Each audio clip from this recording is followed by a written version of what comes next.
Hello, my name's Joe McDonald and this is Big Mac's Battle Blog. So, just a little follow-up video to the last one about 100% not a recruitment video, because I feel I left a few things unanswered. Now, how do you get to Ukraine? Well, essentially, from wherever you are, be it Europe or America, you get yourself to Poland or Romania, okay?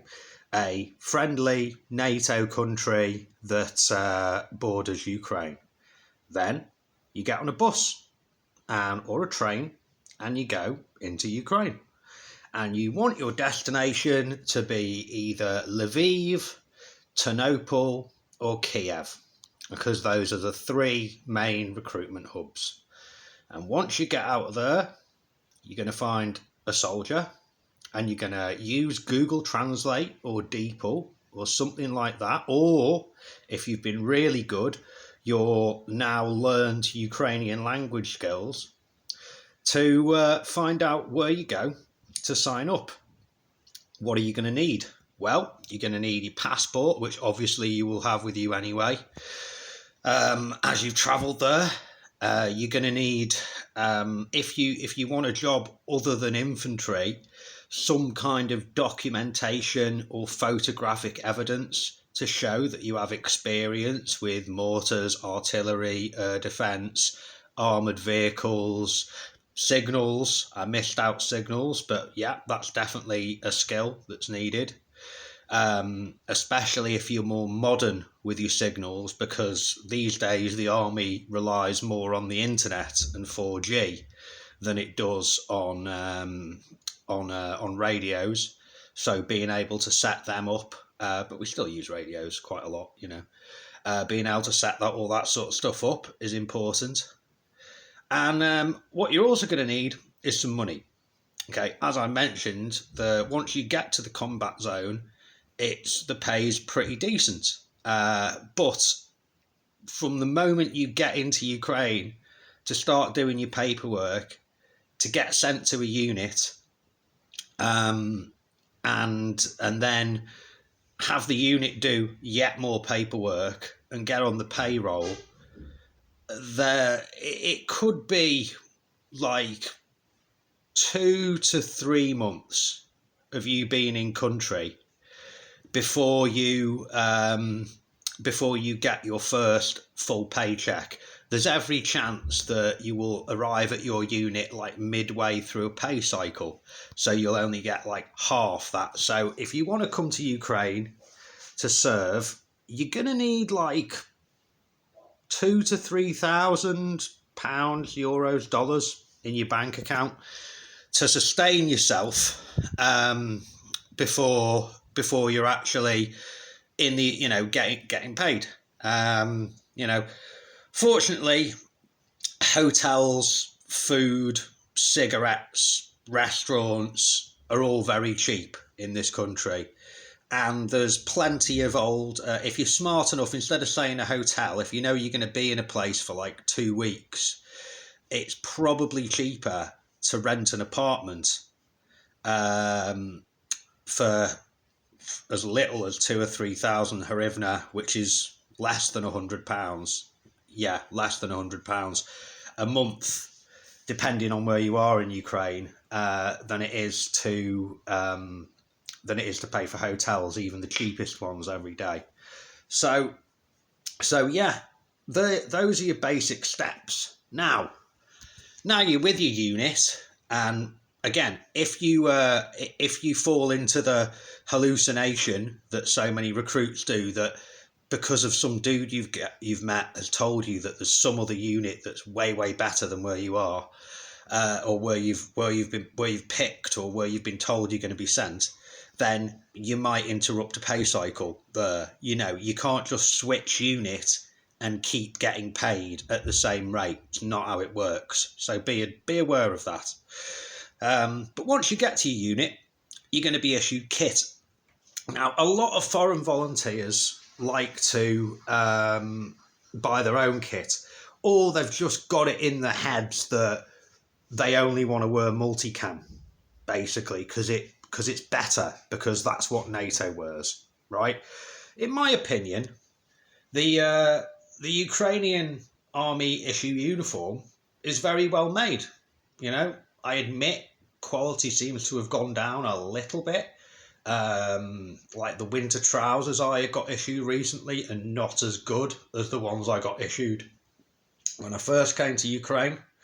But yeah, it's good quality stuff. You'll be given uniform, you'll be given winter kit, you'll be given boots. The winter boots are excellent quality, so you don't need to waste your money buying really good winter boots or anything. The issue ones are spot on.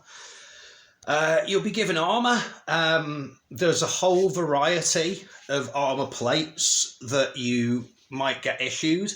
To the best of my knowledge, they are all level 4. There seems to be some variety of what's got issued. Like I bought off a guy, well, I acquired some MP aerospace plates, is like what the British Army use, and apparently they're like the best in the world. They're level 4 plus, so they'll stop 308 armor piercing. Basically, you know, the bullets that come out of the PKM or the M240 Bravo or GPMG, they'll stop them armor piercing ones. And I've got the Osprey with all the extra Kevlar, but the Ukrainian issue plate carrier is good. It has the little clips, so it's very quick and silent to take on and off. And you get extra this sort of many sheets of plastic type material that that they're using over here as a substitute for Kevlar, which I've seen be hit, and it is effective at stopping shrapnel. And you'll get some sort of plates, you know, and they will be level 4. The ones I got issued here were AR 500 steel plates, and yeah, they're heavy. They're really, really heavy, but they will stand up to a lot of rounds. So yeah, you're not going to be unarmored. You'll be issued a helmet of some sort. It's a level 3A helmet. You know, you don't really get much by the way of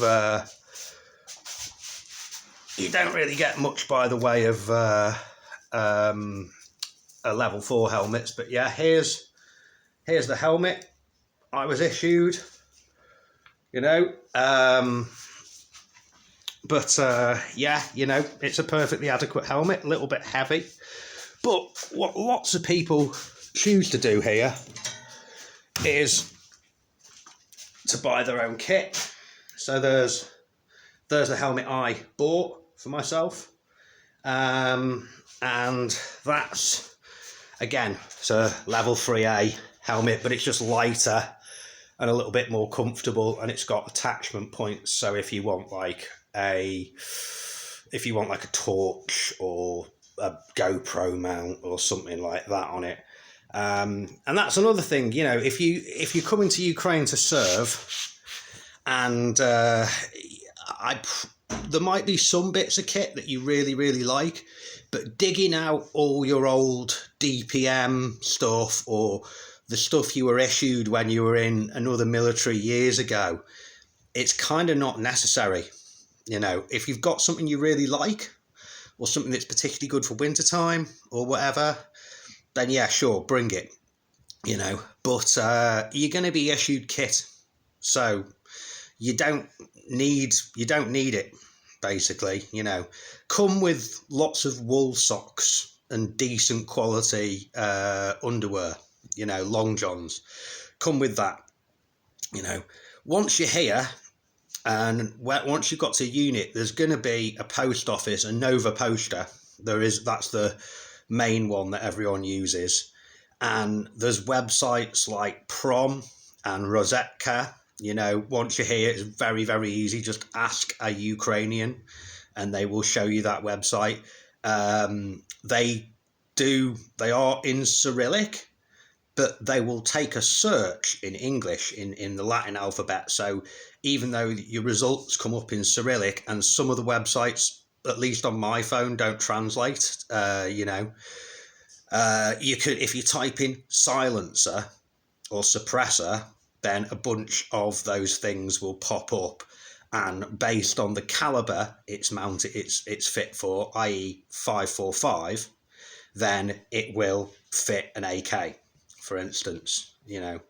So yeah, just a general guide about what sort of stuff you're going to receive and stuff like that. There are some things that I would advise you to get that you won't really be issued.